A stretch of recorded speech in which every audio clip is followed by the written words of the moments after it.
Welcome to the P.A.S. Report Weekly Roundup Podcast. The P.A.S. Report provides an honest analysis on the critical issues that matter to you without the biased media filters. Here's your host, Professor Nicholas Giordano. What's up, everyone? Welcome to the P.A.S. Report Podcast. This is your host, Nick Giordano. It's clear that America is facing serious challenges. We can't ignore these challenges. The government has grown too large. It's out of control. Its powers have expanded beyond their intended limits. And can any of you out there really say that you're satisfied with the current state of America? Can any of you really say that your life is better off today and that we're in a better position today than we were 5, 10, 20, 30 years ago? Part of the problem is that there is zero accountability in the system, and you have these people in leadership positions where they're nothing more than ideological zealots seeking to push a political agenda. They weaponize the institutions of government, and it's to our own detriment. One of the few ways to reverse this decline is to return to the principles that made America great in the first place. We must remember, our country was founded on the idea of limited government, individual liberty, and personal responsibility. These principles, they're what's been the driving force behind our success for over 2 centuries. And they're just as relevant today as they were in our founding. So why are we so willing to throw it all away? And what I mean by that is that you have so many people who have their heads buried in the sand. They want to remain blind to the realities of what we are facing. I cannot understand what is going on with America and the American people. And maybe it's me. Maybe I'm the one that's out of touch. But I see what's happening right before my eyes. And I see that we're not leaving the America that we know to our children. We are now witnessing America's decline in real time. We're witnessing a historical power shift on the world stage. This is a once-in-a-lifetime shift. And what are we doing here in the United States? Well, we continue to tear ourselves apart. To strengthen our country, we have to focus. We have to focus on reducing the size and scope of government so that it can focus on its core responsibilities. And this means we have to reduce unnecessary regulations, remove bureaucratic red tape, and instead of empowering incompetent officials, because that's what we have, they are incompetent. We need to take responsibility. We need to demand accountability. We need to vote out the bums. And it is imperative that we rid the bureaucracy of ideologues who prioritize their political agendas over the effective functioning of our institutions. They are destroying this country, and it's not just in government. It's throughout every sector within our society. We need to recommit ourselves to the founding principles of individual liberty and personal responsibility, and this means promoting traditional values. Values like hard work, values like merit, values like self-reliance and respect for others. It also means defending all constitutional rights, the right to free speech, the right to bear arms, the right to due process.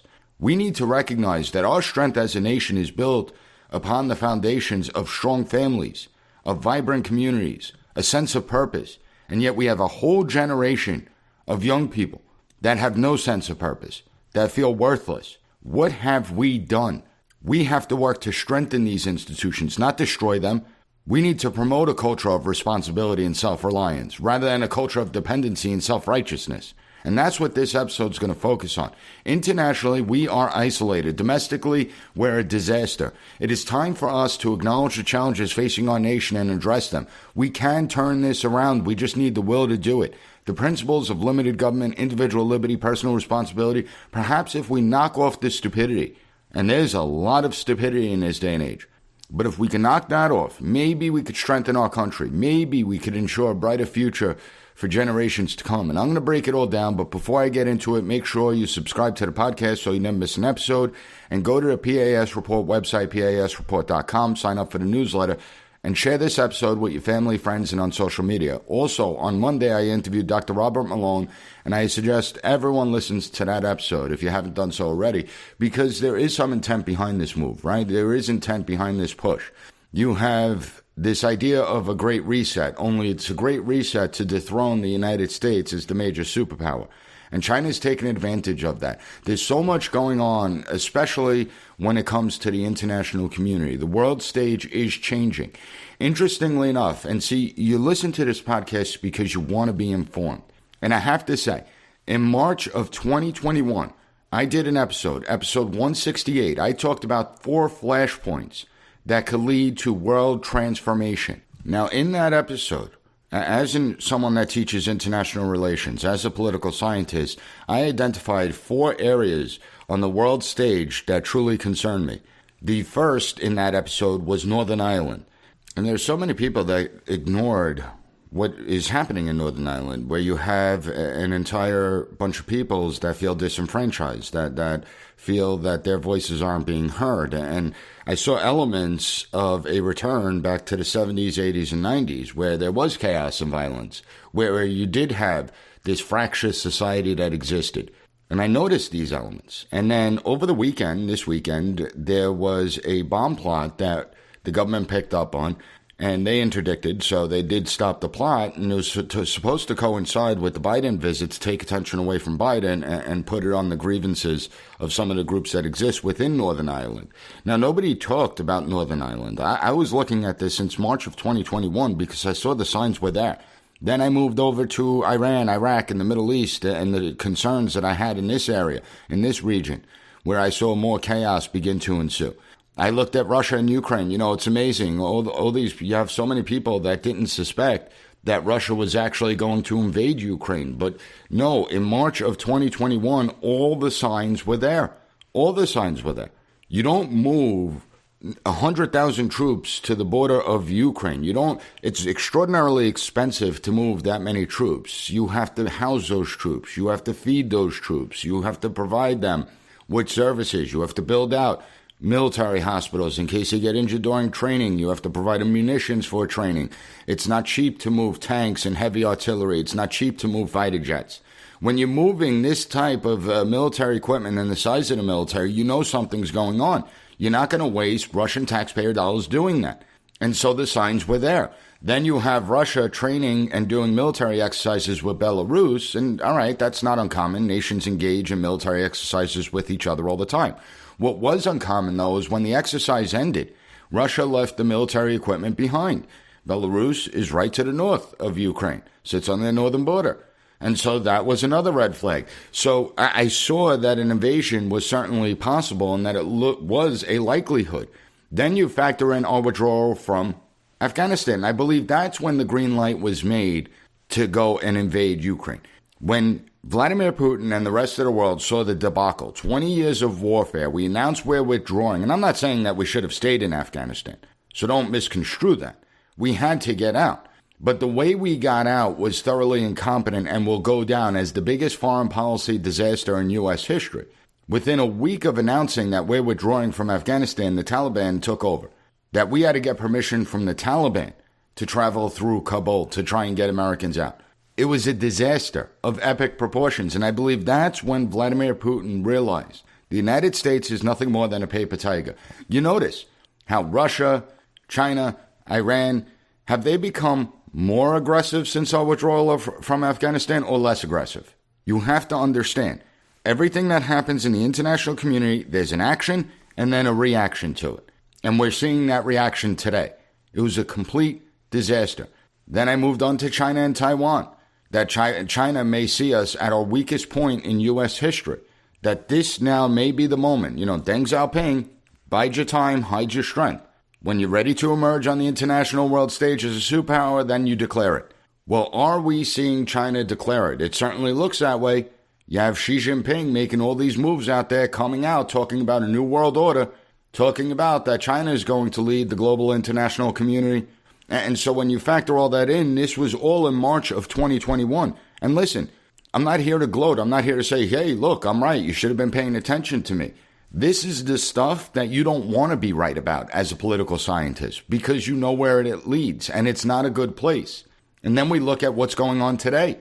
It is a complete disaster on the world stage for the United States. You know, here was Biden just this year in his State of the Union address. Take a listen. And now that he's acted, the free world is holding him accountable, along with 27 members of the European Union, including France, Germany, Italy, as well as countries like the United Kingdom, Canada, Japan, Korea, Australia, New Zealand, and many others. Even Switzerland are inflicting pain on Russia and supporting the people of Ukraine. Putin is now isolated from the world more than he has ever been. We are right now enforcing powerful economic sanctions. We're cutting off Russia's largest banks from the international financial system, preventing Russia's central bank from defending the Russian ruble, making Putin's $630 billion war fund worthless. We're choking Russia's access. We're choking Russia's access to technology that will sap its economic strength and weaken its military for years to come. Tonight, I say to the Russian oligarchs and the corrupt leaders who built billions of dollars off this violent regime, no more. Now, not for nothing. It doesn't really feel like Russia's all that isolated. It doesn't really feel that Vladimir Putin is all that isolated. Doesn't it appear that we seem to be more isolated than ever before? You have countries, long-standing allies, in South America like Colombia and Brazil, who are now moving away from the United States and into China's sphere of influence. You have Japan announcing that they're going to be buying Russian oil. And yet Biden, in the State of the Union address just this year, saying how nobody's buying Russian oil. Why is Russia selling more oil today, making more money from that oil today than they were prior to the invasion of Ukraine? You have all these countries trying to move away from the dollar. You look at the BRICS nations just recently. And it's frightening, right? Because you don't want to see the collapse of the dollar. Just recently, the BRICS nations overtook the G7 countries in global GDP. That's insane. Brazil, Russia, India, China, and South Africa. You have Russia announcing that it's going to pay with the Chinese yuan to settle trade with Asian, African, and Latin American countries. China and France have completed a new gas trading alliance, and they're using the yuan. This is America's oldest ally, and I'll get to France in a minute because what just happened is truly stunning, and yet you won't hear it on the media. You will not hear it being reported by the Democrat National Committee media circuits out there. You have the BRIC nations who have successfully eliminated the U.S. dollar to settle global trades, and they're doing it in native currencies. What's even scarier is that they may come up with a central currency. They have a summit that's going to be going on in August. And you may see them create a new mutual currency. And if that happens, the dollar is going to face a significant drop in demand. And the less demand there is for the dollar, the less value a dollar has. With a $32 trillion debt, where you're paying $500 billion a year in interest, you kind of don't want that to happen. It could lead to very bad things. Now, getting to France, again, you see exactly what China is doing, and we're too dumb here to realize it. You have these stupid policy leaders, and I'm talking about both Democrats and Republicans, but Biden's in charge of foreign policy, so a lot of it falls on him. But you have the leaders in our Congress, all so focused on Ukraine. Yet you have Macron go to China at the invitation of Xi Jinping, and Xi Jinping rolls out the red carpet, right? He doesn't do this. It's a major state dinner. He doesn't do this for all foreign leaders. He does this very rarely. Takes Macron to different provinces to tour. And then they give a joint press conference. And in this press conference, Macron, the president of France, talks about how Europe needs to develop its own policy towards Taiwan, that they cannot follow the United States, that they needed to be independent from the United States. This is America's longest standing ally. They've been with us since the beginning, and we're now seeing them move towards China's sphere of influence. And it's funny because he's like, Taiwan's not really our battle. We don't really care about that. So then why is the Ukraine our battle? Anyone think of that? Maybe Europe should handle it then if they want this independence, if they want to separate from us. It's truly stunning. And then he went on to say how Europe needs to reduce its dependency on the United States. And the only way to reduce your dependency, they're going to become dependent on someone else, and obviously that's China. This is an embarrassment. Remember, and I don't care if you like the former president or you don't like the former president. But the reality is that the world did respect the former president. The world feared the former president. They couldn't predict him. They didn't know how he would react. So they walked on eggshells. They were very careful. Here you have long-standing allies openly blowing us off in the public view. They all accused former President Trump of trying to end NATO. He was trying to destroy NATO. No, he just called out the allies in public and said, pay your fair share. Put in your required 2% of GDP. He called out Germany, took Germany to task. He warned about the over-reliance of Europe on Russian gas and told them to buy from the United States. He warned about this. Now here you have Biden, and is NATO really that much stronger? Is NATO really that unified when you have allies like France saying that they are no longer going to be partners with the United States when it comes to Taiwan and Taiwanese policy, that they need to reduce their dependency on the United States, and understand that Macron essentially is the leader of Europe. It used to be under Chancellor Angela Merkel, but since she stepped down, Macron has become the face of Europe. So what is going on here? Then a new report just came out with the Pentagon Papers. We're seeing all this classified information be leaked out, and I'm going through it. I'm not going to focus on it exclusively today because I haven't gone through it all, and I don't know what it necessarily means. But one of the concerning aspects was a Department of Defense intel brief where it talked about Egypt supplying rockets and munitions to Russia covertly. Now, we don't know if these rockets and munitions actually were transferred to Russia. We don't have evidence of that yet. But again, this is stunning. I want you to think about that. Egypt, a country that we give what, $1 billion to their military each and every year? $1 billion? Supposed to be another long-standing ally? Is covertly talking about supplying Russia with rockets and munitions to offset what we're giving to Ukraine? Think about that for a little bit. And where is this administration? Where is Secretary Tony Blinken? Where in the world is Secretary Tony Blinken? One of the most incompetent secretaries of state, if not the most incompetent secretary of state that we ever had. So you see the international landscape's changing, and America is more isolated than ever. Not Russia. America is the one that's isolated. We're hemorrhaging our power and influence throughout the world, and we're ceding it to China, and yet no one seems to care. Do you think the world is going to be in a better place, a world dominated by communist China? Do you think that's going to be beneficial to our lives? To our peoples? And the answer is no, of course. But the scary part is, would you really trust the Biden administration to take on China? I mean, that's the frightening aspect to this. And I'm not saying we need to go to war with China. I do think that it's trending in that direction. I do think we're trending into the direction of a major conflict, and I warned about that when I did the episode on the post-coronavirus world in May of 2020. You know, politics, international politics, is largely predictable.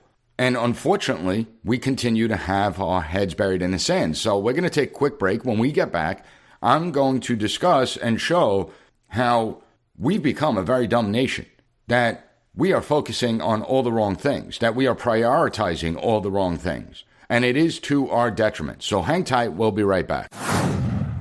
Listen up, P.A.S. report audience. Experts say that China is hoarding a massive amount of food. They're soon going to have over 2/3 of the globe's corn reserves, over half its rice reserves, and over half its wheat reserves. But when asked about it, China lies. And one expert says that they, of course, will never admit to doing something like that. Well, what does China know that we don't? When it comes to the global food shortages, China is the canary in the coal mine. And you have to understand, China is the world's #1 food importer. They rely on the rest of the world to keep their people fed, so they can't afford to mess up. There'll be riots, civil panic, or even worse, when over 1 billion people can't eat, it's going to create a crisis for them. What does that mean for us? What does that mean for Americans like me and you? Food shortages. That's why it's a smart idea to stock up on a kit of the best-selling 4 Patriot survival food. Create your own stockpile of the best-selling 4 Patriot survival food kits. It's hand-packed in the United States. The kits are compact, stack easily. They have different delicious breakfasts, lunches, and dinners, and I can attest to that because I use 4 Patriots, and their 5-star reviews on the website rave about the flavor and taste. Right now, you can get 10% off your first purchase of 4 Patriot survival food by typing in the code P.A.S. at checkout. Just go to 4patriots.com, use code P.A.S. to get 10% off your first purchase of 4 Patriot survival food. That's 4patriots.com. Use code PAS. Welcome back, everyone. And so I focused on the international landscape where we are seeing a major change on the world stage, where the United States is losing power and influence, where we are no longer living in a bipolar world, where we may be shifting to what's called a bipolar world, where you have 2 superpowers competing against each other. Maybe it'll turn into a tripolar world and then a multipolar world. This is a cycle that we've seen repeated throughout history.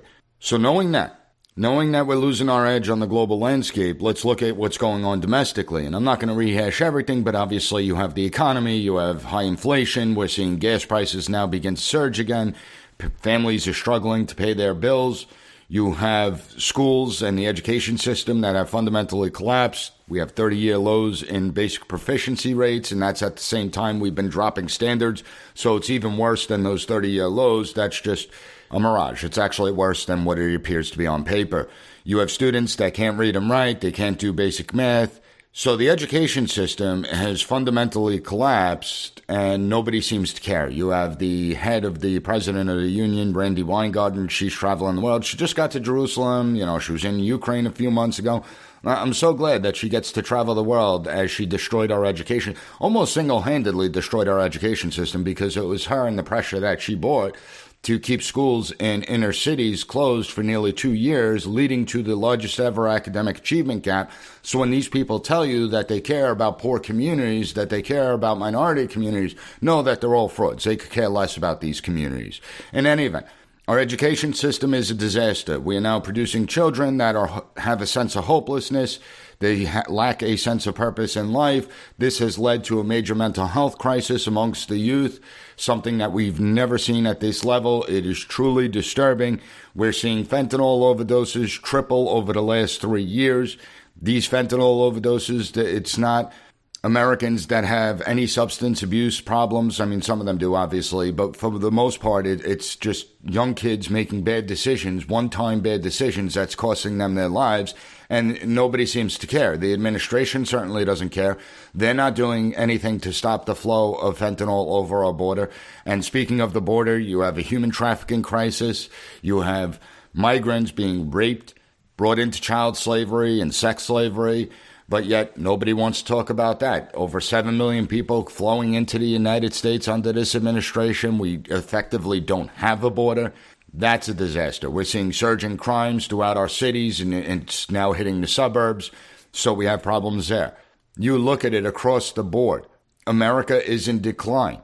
And what are we doing? Well, we're playing a tit-for-tat game, right? So they want to prosecute Donald Trump. When we talk about accountability, nobody's above the law. Nobody's above the law. No, there are many people above the law. I never want to hear that again because there are plenty of people above the law. In fact, when we look at who's above the law, I could tick off, I'm not going to do it, but I could tick off name after name after name. Clapper, Brennan, Comey, McCabe, Clinton. And yes, you cannot dispute me on that, you far left people out there. You can't. Okay, because the reality is James Clapper lied to Congress. We know that for a fact. We know John Brennan lied to Congress. He was never charged. We know that John Brennan, when he was head of the CIA, was spying on sitting members of the United States Senate Intelligence Committee and their staff members. No one was ever charged. That was illegal. Lois Lerner was found to be in contempt of Congress, weaponized the IRS. Nobody ever charged. Eric Holder, contempt of Congress. He was never charged. James Comey, Andrew McCabe, both leaked out classified information, never charged. Andrew McCabe lied to investigators, was never charged. Hillary Clinton built out a private server. She had a congressional subpoena to preserve all the emails.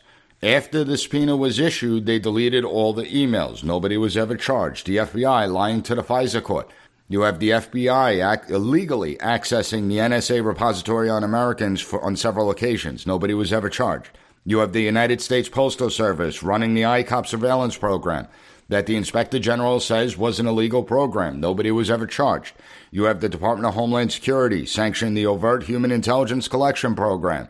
Many said that that was illegal. Nobody ever charged. So the list can go on and on and on and on. This is what I could think of off the top of my head. I know I said I wasn't going to put out a list, and then I did. But that was just off the top of my head. Imagine if I did research. And what are we learning today? Well, we're learning. In a couple of weeks, I spoke about the FBI memo that was targeting traditional Catholics to try and label them as domestic terrorists, right? Now, when that memo came out, the FBI quickly came out, rescinded the memo, said that it never should have been written. It wasn't based on any type of real intel analysis, that they relied on the Southern Poverty Law Center for and everything, and that it was gone, right? That's what we learned. But no, that's not what happened. Because now we're learning that the FBI actually sent informants to try and build relations with Catholic churches, to try and infiltrate Catholic churches, to look for those traditional Catholics who may be domestic terrorists. So you look at everything going on. And then what do we have? Tennessee, you have 3 Democrat lawmakers causing trouble, and 2 of them get expelled, and one of them ends up getting a lifeline. But even the 2 expelled. Now, did they deserve to be expelled? The answer is no. Okay, we have to be honest. What they did didn't rise, so they prevented legislative hearings and they violated legislative rules. But that didn't rise to the level of expulsion. Censure, yes, they should have been punished. They should have been censured, but not necessarily expelled. However, what we're seeing is the political parties at war. Republicans are fed up. You want to continue to target Republicans. Sooner or later, they're going to be fed up and they're going to target Democrats. So now we're in this tailspin where the political parties are going to be going at each other in a tit for tat. And who does that benefit? Because it's not going to benefit you and me. Our institutions are completely weaponized now. And so where does that leave us? And then you look at it, and what are we debating, right? We're debating, what is a man, what is a woman?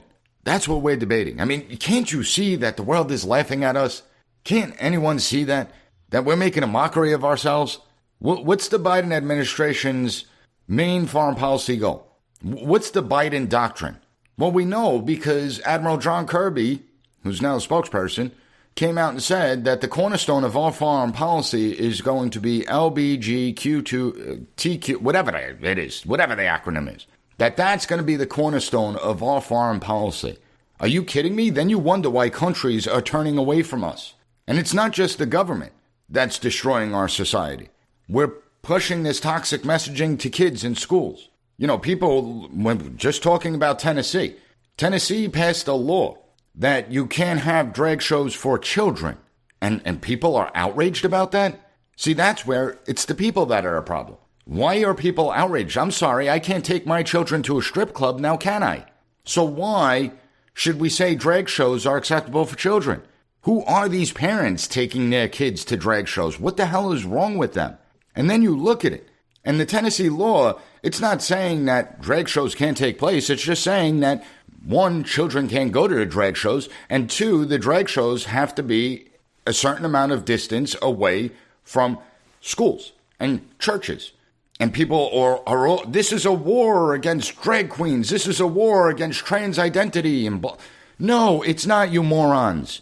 You do realize that we have codes here in the liberal state of New York, the far left state of New York, that you can't have an establishment, a strip club, a cabaret license. It has to be a certain distance away from schools. So this is established already in states. So what is the problem? This is the hill you want to die on? I mean, are you kidding me? This is what we're going to focus on as everything else collapses around us? You have Bud Light putting Dylan Mulvaney on their can, someone that identifies as a woman. Now essentially a spokesperson for Bud Light. Like, does Bud Light not know who drinks their beer? I mean, you know, not for nothing, I don't know how many trans people drink Bud Light, especially considering that they're such a slim percentage of our society. How does that work? And it's slap in the face. And you had the VP of marketing at Bud Light, who should be fired immediately because obviously she doesn't know anything about marketing. She's just an activist, stating that she wants to get Bud Light away from the frat boy image. That's what she wanted to do. Completely idiotic. But they don't care. And that's part of the problem. Incompetent people in these positions. They went through these college educations. They've become radicalized. They now go into these positions and they destroy these companies. You have the Country Music Awards having a drag show. Know your audience. And obviously they don't know your audience. You know, none of them end up taking a page out of Michael Jordan's business playbook, where he didn't take political positions because he said he had Republican customers and Democrat customers and he doesn't want to alienate anyone. I mean, it truly is astonishing. This is where America is. You have Disney, Nickelodeon putting out crap to children, talking about how America is a horrible society, we're a racist society, lying to children, indoctrinating children. That's going to bode well for us. So we have all these problems happening here in the United States. The collapse of our education system, fentanyl overdoses, national debt. You have the critical infrastructure that's being completely destroyed. Crime, homelessness, issue after issue. Nothing's going right. The economy's in the crapper. And what are we debating? What are we debating? We're isolated from the international community. So we better wake up. Because when it all comes crashing down, I can guarantee you nobody's going to care about the issues that we're debating today. Because we're not debating real issues. We're not trying to solve problems. Instead, you have a whole bunch of people that are operating purely on emotion and public virtue signaling. That operate purely on this idea that they are self-righteous and everyone else is immoral, evil. And if we continue down this trend, it is not going to work well. The only way to solve the problem is to start holding people accountable. That's the only way to do it. And it has to begin with us. We can no longer have our heads buried in the sand. We got to vote out the bums in office. We got to make sure that when officials appoint people within the bureaucracy, that they're appointing people that are, one, competent. Number two, they don't inject their ideology into the job that they're doing. They don't push a political agenda in the government apparatus. If we do that, if we bring back some sense of normalcy, we can save the sinking ship. But if we continue on this trend for much longer, it's going to be too late. And then all those people who are public virtue signaling, thinking that, they're the moral holy warriors of the 21st century, they're not going to like what America becomes after that. They're not going to like when they start losing the luxuries that they enjoy every single day because you can't afford those luxuries when your country's impoverished. They're not going to like the end result. So it's either we wake up now and we figure this out, or we continue to ignore it. I'm not ready to let this country fall. I'm not ready to cede the authority of the United States of America to China, communist China. I'm not ready to do that. I'm not ready to allow these morons in office to destroy the United States. The United States is a great place. It's still, despite all our flaws, it's still the greatest country in the world, and it can continue to be so. We just need the will to make it so. Now, if you found this episode informative, please share it with your family and friends on social media. And I appreciate all the 5-star ratings and written reviews on any podcast platform that allows it. I want to thank you for joining me today, and I'll be back on Monday with another great episode of the P.A.S. Report podcast. Thank you for listening to the P.A.S. Report Weekly Roundup Podcast. Have a good one. Bye. Be sure to rate, share, and subscribe to the podcast so you'll never miss an episode. Also, visit PASreport.com and follow us on Twitter at PAS Report.